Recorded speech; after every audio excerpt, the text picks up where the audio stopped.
है। अच्छा, जैसे कि आप लोग को बताया गया था कि जो हमारा आज का सेशन है वो गिट हब के ऊपर होगा। तो सबसे पहले तो मैं आपको थोड़ा सा इसका इंट्रोडक्शन बता दूं कि गिट हब के यूज करने का पर्पस क्या होता है, उसका क्या फायदा है इंडस्ट्री में, वो जो यूज होता है तो उससे क्या क्या बेनिफिट्स होते हैं। फिर उसके बाद इंशाल्लाह मैं थोड़ा सा आपको टेक्निकली बता दूंगा कि किस तरीके से आप लोग गिट हब के ऊपर अपने काम को मैनेज कर सकते हैं। क्योंकि एक तो ये कि अ, क्योंकि आप लोगों ने जो सबमिशंस अपनी करवानी है ना प्रोजेक्ट की, वो आप लोगों ने देखा होगा गिटहब के ऊपर ही आप लोगों ने करवानी है। तो एक तो ये कि जो आपकी प्रोजेक्ट की जो रिक्वायरमेंट है, जो गेम जैम की रिक्वायरमेंट है, उसके मुताबिक भी आपके लिए गिटहब आपको आना जरूरी है। और दूसरा, वैसे भी अभी मैं आपको थोड़ा सा इसके बारे में बताऊंगा तो इंशाल्लाह आपको इसका आइडिया होगा कि जो गिटहब के ऊपर जो बेसिकली वर्जन कंट्रोल है, मेन चीज जो वर्जन कंट्रोल है, तो वो कितनी बेनिफिशियल चीज है और उसको किस तरीके से आप ना अपने प्रोजेक्ट को सिक्योर कर सकते हैं। और उसके जितने भी आपने काम किए होते हैं उनके सारे वर्जन आपके पास सेव होते हैं। ठीक है। तो गिटहब बेसिकली अगर आप देखें तो मैं थोड़ा सा आपके साथ इसका इंट्रोडक्शन शेयर कर देता हूँ।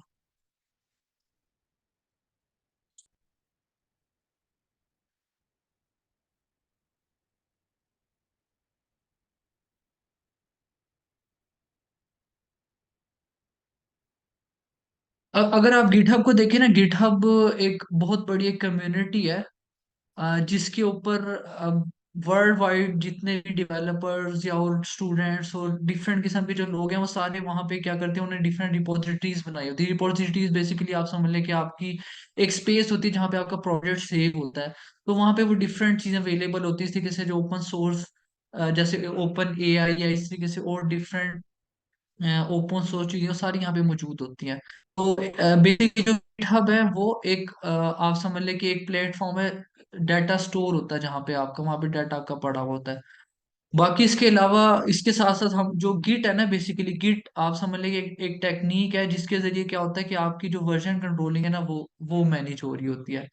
अच्छा, वर्जन कंट्रोल में क्या होता है? वर्जन कंट्रोल में बेसिकली होता ये है कि आपने जो भी काम किया होता है आप उसको साथ साथ क्या करते हैं, वो आपका काम सेव होता रहता है। फॉर एग्जाम्पल अगर मैंने फॉर एग्जाम्पल आज काम किया, आज अगर 3 5 3 में आज, तो क्या होगा कि मैं इस टाइम अपना जो है ना अपना काम जो है ना वहाँ पे मैं गिटहब के ऊपर अपना अपडेट कर दूंगा। ठीक है। उसके बाद फिर उसके बाद जब मैं दोबारा उसके ऊपर काम करूंगा अगले दिन, तो मैं जब भी उसको कमिट करता रहूंगा ना, हर कमिट के साथ साथ क्या होगा, मेरा काम जो है वो सेव होता रहेगा। जैसे कि आप लोग स्टूडेंट्स हैं, आप लोग कहीं फाइनल प्रोजेक्ट पे काम करेंगे, खासतौर पे जो लोग फाइनल पे काम करें उन्हें तो मैं मोस्ट रिकमेंड करूंगा कि आप लोग गिटहब को लाजमी मेंटेन करें। इसका एक तो क्या होगा कि आपका प्रोजेक्ट, फॉर एग्जाम्पल आप प्रोजेक्ट पे काम कर रहे हैं, आपने एक जगह पे रखा हुआ है, हो सकता है वो फाइल आपकी कोई मिस हो जाए। ठीक है। कई दफा आपका प्रोजेक्ट खराब हो जाता है। एक तो आपको ये बेनिफिट मिलेगा कि आपका प्रोजेक्ट सिक्योर हो जाएगा, वो आपको ये टेंशन नहीं होगी कि कि मेरा वो कोई, अगर फॉर एग्जाम्पल आपकी हार्ड ड्राइव करप्ट हो जाती है या किसी किस्म का कोई इशू आ जाता है, तो आपका वो गिटहब के ऊपर सेव होगा। ठीक है। और दूसरी चीज उसका फिर एक बेनिफिट आपको ये होगा कि आप किसी भी लोकेशन पे बैठ कर उसे एक्सेस कर सकते हैं और किसी भी डिवाइस से। फॉर एग्जाम्पल आप अपने लैपटॉप पे काम कर रहे हैं, ठीक है, इसी तरीके से हो सकता है कि आप यूनिवर्सिटी आए, यूनिवर्सिटी आने के बाद आप किसी और किसी और पीसी को, फॉर एग्जाम्पल आप यूनिवर्सिटी के पीसी पे काम करना चाहते हैं, तो आप क्या करेंगे, वो जो आपका प्रोजेक्ट आपके लैपटॉप पे पड़ा हुआ आप उसको सिंक कर लेंगे, तो क्या होगा कि आपके पीसी के ऊपर भी आ जाएगा। ठीक है। तो इसी तरीके से आप किसी और डिवाइस पे मूव करते हैं, किसी और डिवाइस पे यूज करने को जाते हैं शाम को, तो आप वहां पे दोबारा से सिंक कर लें, तो आपके पास वही काम जो आपने किया हुआ है वो आपको वहां पे भी मिल जाएगा। ठीक है। तो एक तो ये आपको बेनिफिट मिल गया कि, और दूसरी चीज फिर आपको एक ये इसमें बेनिफिट मिल जाएगा कि अगर आप मल्टीपल लोग एक प्रोडक्ट पे काम करें, ठीक है, फॉर एग्जाम्पल आपकी टीम के अंदर 2 या 3 लोग हैं, ठीक है, तो एक बंदे ने काम किया है, अब दूसरा बंदा भी किसी चीज के ऊपर काम कर रहा है। अब फॉर एग्जाम्पल उसने अगर समझ ले कि हमने उसने गेम के अंदर उसने कंट्रोलर लगाया, ठीक है, उसने कैरेक्टर कंट्रोलर लगाया। अब लेकिन एक बंदा जो है वो यूआई के ऊपर काम कर रहा है, ठीक है। तो अब क्या होगा कि आप, एक बंदा कैरेक्टर कंट्रोल पे काम कर रहा है, एक बंदा यूआई पे ऊपर काम कर रहा है, और दोनों एक वक्त में काम कर रहे हैं। ठीक है। अगर आप नॉर्मल गिटहब के बगैर यूज कर रहे हो, गिट के बगैर यूज कर रहे हो, तो आपको क्या करना पड़ेगा, पहले एक बंदा काम करेगा, वो फिर दूसरा बंदा उसका वेट कर रहा होगा, जब वो काम पूरा कर लेगा अपना प्रोडक्ट उसको भेजेगा, उसके बाद फिर जो अगला बंदा है वो उसके ऊपर काम करेगा, फिर प्रोडक्ट को अपडेट करेगा। ठीक है, एक तो आपको प्रोजेक्ट सेंड करना पड़ेगा, दूसरा फिर ये कि आपको बार बार उसको अपडेट करना पड़ेगा। लेकिन इसमें क्या होगा, गिटहब में क्या होगा कि एक वक्त में दो लोग भी काम कर सकते हैं। उसमें क्या होगा, बेसिकली आप ब्रांचेस बना लेंगे, और उन ब्रांचेस में क्या होगा कि एक आप फॉर एग्जाम्पल आप डेवलपर की ब्रांच बना लें, एक आप डिजाइनर की ब्रांच बना लें। तो फिर क्या होगा, जब वो भी अपना काम करोगे आप भी अपना काम करेंगे, उसके बाद आप क्या करेंगे, फिर आप उन दोनों ब्रांचेस को मर्ज कर देंगे। फिर क्या होगा कि आप दोनों का काम एक जगह पे इकट्ठा हो जाएगा। ठीक है, तो इसमें ये वाली चीज भी आपको एक बड़ा बेनिफिट मिल जाएगा कि पैरेलल मल्टीपल लोग जो है ना वो एक प्रोडक्ट के ऊपर काम कर सकते हैं। ठीक है, तो ये मैंने आपको कुछ इसके थोड़े से बेनिफिट बताए हैं। बाकी आप लोग इसको मजीद जैसे जैसे यूज करेंगे तो इंशाल्लाह इसके जो बेनिफिट्स है वो आपके सामने आना शुरू हो जाएंगे। जब बंदा शिफ्ट हो जाता है ना, एक दफा गिट हब के ऊपर शिफ्ट हो जाता है अम, अ, अपने नॉर्मल जो वर्क फ्लो से है, तो फिर उसको वो काफी उस चीज का आदी हो जाता है और नॉर्मल नॉर्मल वर्क फ्लो में नहीं काम फिर कर पाता, क्योंकि उसको बेनिफिट मिलना स्टार्ट हो जाते हैं। ठीक है, तो मैं अभी थोड़ा सा ना आपको थोड़ा सा सेटअप बताया, तो आप किस तरीके से इसके ऊपर सेटअप कर सकते हैं और अपना प्रोडक्ट इसके ऊपर लोड कर सकते हैं। ठीक है, तो मैं बहुत ज्यादा डिटेल में नहीं जाऊंगा, सिर्फ जो बेसिक चीज है ना, जो हमारी एक होती है हमारी कमिट होती है, एक हमारा पुल रिक्वेस्ट होती है, और एक हमारा जो है वो पुश हम लोग करते हैं। ठीक है, तो ये दो तीन चीजें मैं आपको बताऊंगा जो अभी आपके लिए जरूरी हैं। उसके बाद फिर आप इंशाल्लाह इसको मजीद इसके अंदर काफी इन डेप्थ होती है। ठीक है, आप मल्टीपल ब्रांचेस बना के उनको ब्रांचेस को मर्ज कर सकते हैं। फिर इस तरीके से आप एक पैरेलल के अंदर पूरा एक स्ट्रीम चला सकते हैं, और उनको एट द एंड आप जाके एक प्रोजेक्ट के अंदर कन्वर्ट करें। तो लेकिन बहरहाल मैं ज्यादा डिटेल में ही जाऊंगा, क्योंकि अभी आप बिगिनर कई लोग होंगे, तो इंशाल्लाह सिर्फ जो बेसिक चीजें ना दो तीन चीजों में आपको बता दूंगा। ठीक है, अच्छा इसमें एक गिटहब के साथ में इंशाल्लाह मैं आपको गिटलैब के बारे में भी बताऊंगा। तो गिटहब और गिटलैब भी बेसिकली आप समझ लेंगे, जो गिटहब है उन्हीं का ही जो है ना गिटलैब भी है। तो लेकिन गिटलैब में आपको ना कुछ फवाइद ज्यादा मिल जाते हैं, उसमें आपको स्पेस वगैरह ज्यादा मिल जाती है। तो मैं पहले से आपको थोड़ा गिटहब का बता दूं, फिर इंशाल्लाह गिटलैब के ऊपर। तो वैसे जो आप लोग हैं ना, मैं आप लोग को रिकमेंड करूंगा कि आप लोग गिट लैब के ऊपर करें। ठीक है, उसकी वजह क्या है, उसकी जो मेन वजह है कि गिटहब लिमिटेड होता है, वहां पे आपको 1 से 2 GB मिलता है। लेकिन जो गिट लैब है ना, गिट लैब के ऊपर आपको 5 GB तक फ्री मिल जाता है। तो क्योंकि आप लोग गेम्स के ऊपर काम करेंगे, तो नॉर्मली जो गेम्स है उनके साइज ज्यादा होती है, रिक्वायरमेंट ज्यादा होती है। तो इस वजह से फिर आपके लिए गिट लैब जो है ज्यादा आपको सूट करेगा। तो मैं भी खुद भी जब यूनिटी प्रोजेक्ट्स पे काम करता हूँ तो मैं ज्यादा गिट लैब यूज करता हूँ, क्योंकि स्पेस का थोड़ा सा इशू होता है। ठीक है, तो अगर अभी तक किसी को क्वेश्चन है तो वो पूछ सकता है। अगर आपको ये थोड़ी सी ये कहानी समझ नहीं आई गिट हब की और गिट की, तो आप मेरे से पूछ सकते हैं।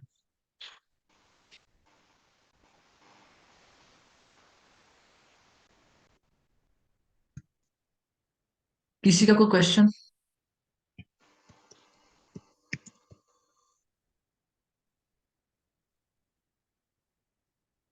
अच्छा, मुझे सिर्फ 1 मिनट दीजिएगा आप लोग। Yes, sorry. जी जी, जी बिल्कुल पूछें, आप कोई पूछना चाह अच्छा, रहे हैं कुछ?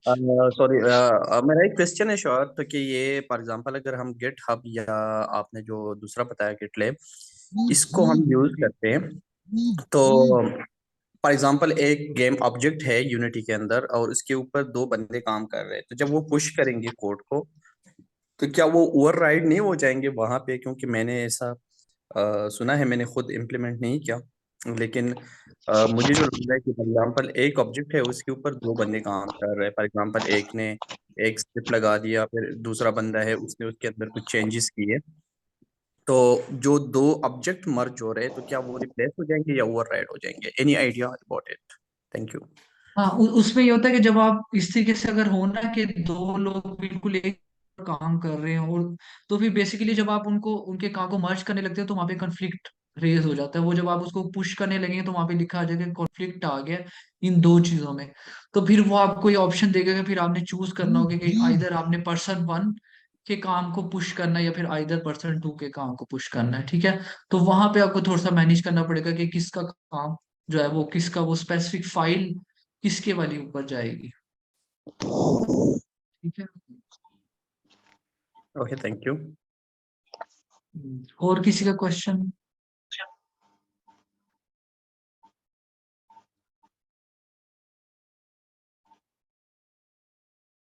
मुझे सिर्फ 1 मिनट दीजिएगा।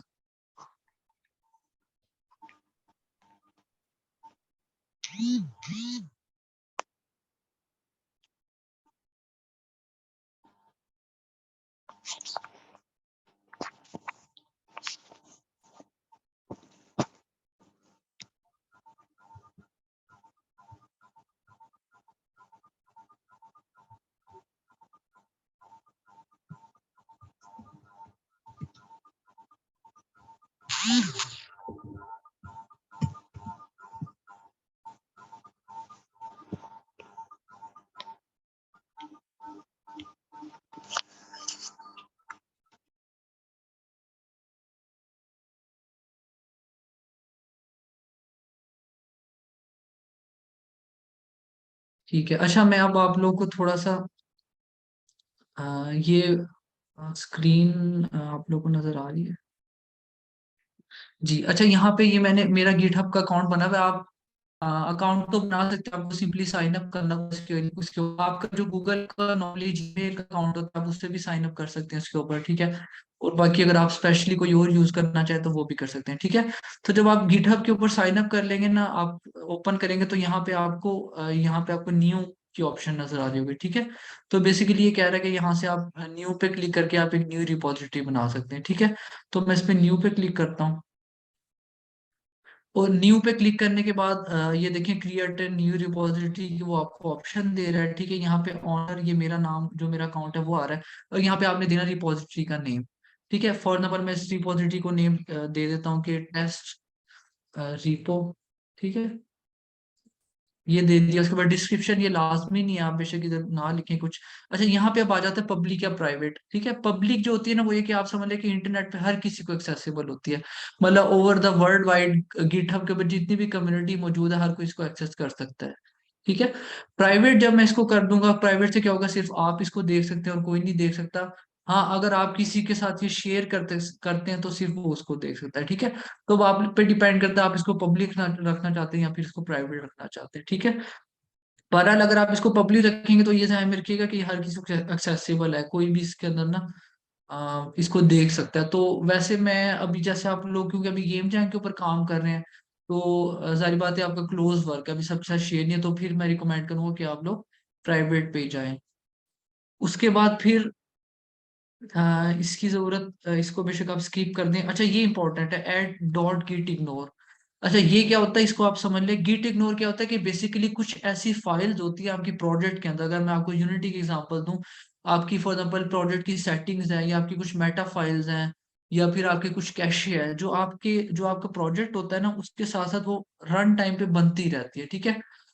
लेकिन वो जो कैशे होती है, जो वो फाइल्स होती है, वो जरूरी नहीं होती कि वो आपके प्रोजेक्ट के लिए लाजमी नहीं होती अगर वो फाइल्स ना हो। फॉर एग्जाम्पल जो कैशे है, बेसिकली क्या होता है यूनिटी उनको रीजनरेट कर लेता है, ठीक है। फॉर एग्जाम्पल अगर आप कैशे अपनी कैशे को लाइब्रेरी से प्रोजेक्ट सेटिंग्स पे वो एक मैं अगर आपको दिखा दूं थोड़ा सा, यहाँ पे कुछ फाइल्स जो यूनिटी प्रोजेक्ट के साथ होती हैं।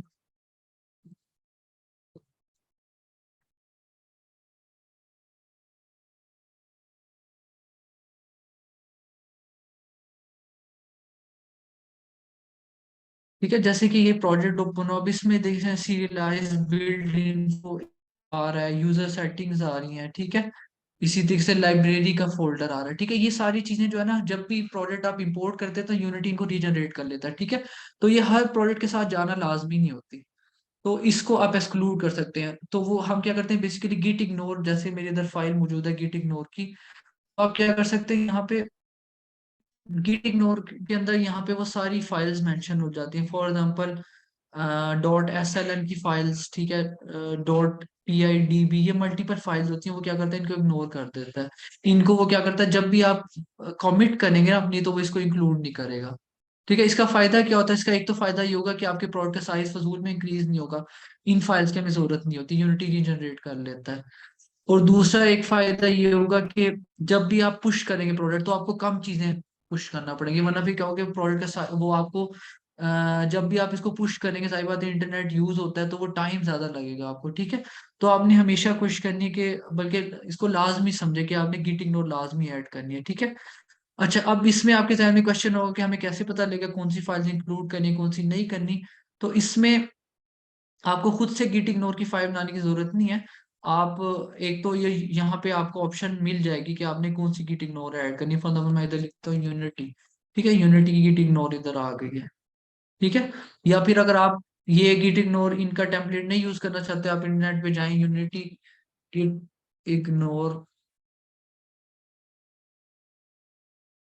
ठीक है, तो आपको यहाँ पे मल्टीपल टेम्पलेट्स मिल जाएंगे। आप ऐसा करें, कहीं से भी कॉपी पेस्ट करके, ठीक है, डॉट गिट इग्नोर इसकी जो एक्सटेंशन है वो बेसिकली होती है डॉट गिट इग्नोर, ठीक है। डॉट गिट इग्नोर एक्सटेंशन होती है। आप इसको करके जहाँ पे आपकी रिपोजिटरी बनी वहां पे आप उसको रख दें। तो ये इसी तरीके से यहाँ से आप कॉपी कर सकते हैं। बहरहाल आप यहाँ से ही कर लेंगे तो वो उसको इंक्लूड करवा देगा, ठीक है। तो बस इतना ही सेटअप जरूरी है। मैं इसको क्या करता हूँ, यहाँ से क्रिएट रिपोजिटरी कर लेता हूँ, ठीक है। ठीक है, ये अब मेरी एक रिपोजिटरी बन गई है। अब मैं क्या करूंगा, यहाँ पे जो मुझे यहाँ पे नजर आ रहा है HTTPS, ठीक है। मैं इसको कॉपी कर लेता हूँ। अच्छा, दूसरा मैंने क्या करना है, मैंने अब इसके लिए ना, ये तो हमारी रिपोजिटरी बन गई है, ठीक है। अब इस रिपोजिटरी पे हमने कैसे कमिट, पुश और पुल करना है, ठीक है। इन तीनों टर्म्स का मैं आपको बताता हूँ कि इससे क्या मुराद होता है, कमिट, पुश और पुल से। अब इसके लिए हमारे पास दो तरीके होते हैं, आइदर कि हम कमांड लाइन के थ्रू ये वाला काम कर लें, या फिर हमारे पास कुछ सॉफ्टवेयर मौजूद होते हैं डेस्कटॉप के ऊपर, जो सॉफ्टवेयर होते हैं जो जिनके थ्रू आप GUI आपको मिल जाती है, आपको कमांड लाइन नहीं करनी पड़ती, आप उसके थ्रू क्या करते हैं, उसको मैनेज कर सकते हैं, वो ज्यादा इजी होता है। तो अगर आप कमांड लाइन के थ्रू जाना चाहते हैं तो कमांड लाइन कर लें, और अगर आप GUI के थ्रू ये काम करना चाहते हैं GUI के थ्रू कर लें, ठीक है। तो अभी क्योंकि आप लोग बिगिनर है तो मैं आपको रिकमेंड करूंगा आप GUI के थ्रू कर लें, वो ज्यादा ईजी है। और क्योंकि अब आपके पास टाइम भी शॉर्ट है, ठीक है। तो इसके लिए मल्टी सॉफ्टवेयर होते हैं। एक सोर्स फ्री का एक सॉफ्टवेयर है, वो यूज होता है, आप वो यूज कर सकते हैं। या फिर इसके अलावा गिटहब डेस्कटॉप है, ठीक है, आप उसको यूज कर सकते हैं, गिटहब डेस्कटॉप, ठीक है। इन सॉफ्टवेयर को आप डाउनलोड करेंगे, इंस्टॉल करेंगे। तो मैं जो हूँ ना, सोर्स फ्री थोड़ा सा हैवी होता है, तो मैं वैसे पर्सनली जो है गिटहब डेस्कटॉप यूज करता हूँ, ठीक है। तो ये गिटहब डेस्कटॉप पे हमें में कुछ रिपोजिटरीज बनी हुई भी हैं। तो आप, अब मैं आप लोगों को जो मैंने रिपोजिटरी बनाई है मैं इसके अंदर ऐड करके आपको बता देता हूँ किस तरीके से वो बनेगी, ठीक है। तो अब मैं जो मैंने रिपोजिटरी बनाई मैं उसके अंदर ऐड करता हूँ। उसके लिए क्या है कि यहाँ पे जब आप इंस्टॉल कर लेंगे तो इसी तरह आपके सामने आ जाएगा, ठीक है। आपने कहना है फाइल में जाना है, फाइल में यहाँ पे न्यू रिपोजिटरी आ रही है, ठीक है। यहाँ पे हमने न्यू रिपोजिटरी, नहीं सॉरी, आपने क्या क्लोन करना है, ठीक है, सॉरी, क्योंकि आपने रिपोजिटरी यहाँ पे बना लिया है। आपको न्यू रिपोजिटरी नहीं बनानी, रिपोजिटरी बनी हुई है, तो आपने क्या करना है, यहाँ से इसको क्लोन कर लेना है, फाइल में जाके क्लोन रिपोजिटरी, ठीक है। अब आपने क्या करना है यहाँ पे, अब देखिए मैंने, क्योंकि मैं अपना, अच्छा दूसरा है कि इस पे ना आपको अकाउंट भी लॉग इन करना पड़ेगा।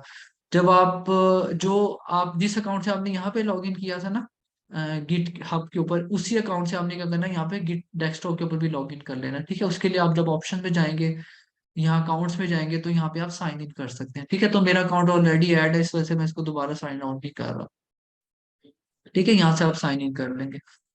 उसके बाद आपने क्या करना है, फाइल में जाना है, क्लोन रिपोजिटरी करनी है। और एक तो ये हो सकता है कि आपको यहीं नीचे शो हो जाए जो आपने बनाई है, जैसे मैंने यहाँ पे बनाई टेस्ट रिपो के नाम से बनाया था, यहाँ पे मुझे शो हो रही है। क्यों? क्योंकि मैंने इसके अंदर अपना गिटहब वाला ऐड किया हुआ है, ठीक है। एक दूसरा जो तरीका हो सकता है वो क्या है कि आप यहाँ से जाएं, ये जो आपकी रिपोजिटरी बनी हुई है यहाँ से आप कोड पे क्लिक करें, और यहाँ से आप या तो SSH से कर सकते हैं, HTTPS से कर सकते हैं, ठीक है। तो फिर आप HTTPS करने ज्यादा बेहतर है, वो इसमें बात कुछ इश्यूज आते हैं, वो फिर आप स्टक हो जाएंगे। तो मैं HTTPS कॉपी कर लेता हूँ और यहाँ URL में दे देता हूँ, ठीक है। मैंने रिपोजिटरी का नाम दे दिया। अब मेरे से पूछा कि आपने किस लोकेशन पे बनानी है, ठीक है। तो मैं फॉर एग्जाम्पल, ठीक है, हम ऐसा करते हैं, ये एवर स्टूडियो के नाम से मैं इधर ही बना लेता हूँ, ठीक है। यहीं पे क्लोन कर लेता हूँ। अब क्या करना है, मैंने यहाँ पे, ये लोकल पाथ है बेसिकली। अब होगा क्या कि जो आपकी रिमोट जो आपकी रिपोजिटरी पड़ी हुई है, जो आपका सारा डाटा पड़ा है, वो क्या करेगा, उसको कॉपी करके इस लोकेशन के ऊपर ले आएगा जब मैं इसको क्लोन करूंगा। ठीक है, अभी तो मेरी रिपोजिटरी में कुछ भी नहीं है, लेकिन फॉर एग्जाम्पल अगर आप कोई आपने कोई ऐसी रिपोजिटरी यूज करें जहाँ पे ऑलरेडी प्रोडक्ट मौजूद है, तो वो क्या करेगा, कुछ टाइम लगाएगा, सारे प्रोडक्ट को डाउनलोड करेगा इस लोकेशन पे। तो फिलहाल मैं इसको क्लोन कर देता हूँ। अब ये जल्दी हो जाएगा क्योंकि इसमें कुछ डाटा बहुत कम मौजूद है। ठीक है, तो अब ये मेरी एक न्यू रिपोजिटरी क्रिएट हो गई है। अब यहाँ पे, अच्छा यहाँ पे देखें, यहाँ पे मैं आपको थोड़ा सा बता देता हूँ इसका। अगर आप हिस्ट्री में जाएंगे ना, हिस्ट्री में यहाँ पे आपको सारी कमिट्स शो हो रही हैं। ठीक है, अब मैं आपको थोड़ा सा बता देता हूँ कि बेसिकली कमिट क्या होता है। अच्छा अभी ना मैं आपको बता दूं, मीटिंग का टाइम एंड होने वाला है, 40 मिनट्स पूरे हो रहे हैं, तो फारूक आप मेरे ख्याल में इसको एंड करके आप सब लोग इसको दोबारा ज्वाइन कर लें। ठीक है, और ये ना कुछ लोग के क्वेश्चन है, इसको जरा नोट डाउन कर लीजिएगा। फारूक आप मुझे फिर बता दीजिएगा कि ये अ, फिर मैं इनको आंसर कर दूंगा। ठीक है, ऑलराइट सर, मैं इसको देख लेता हूँ। ये क्वेश्चन मैं भी इसका, चलिए ठीक है, मैंने स्क्रीनशॉट भी ले ली।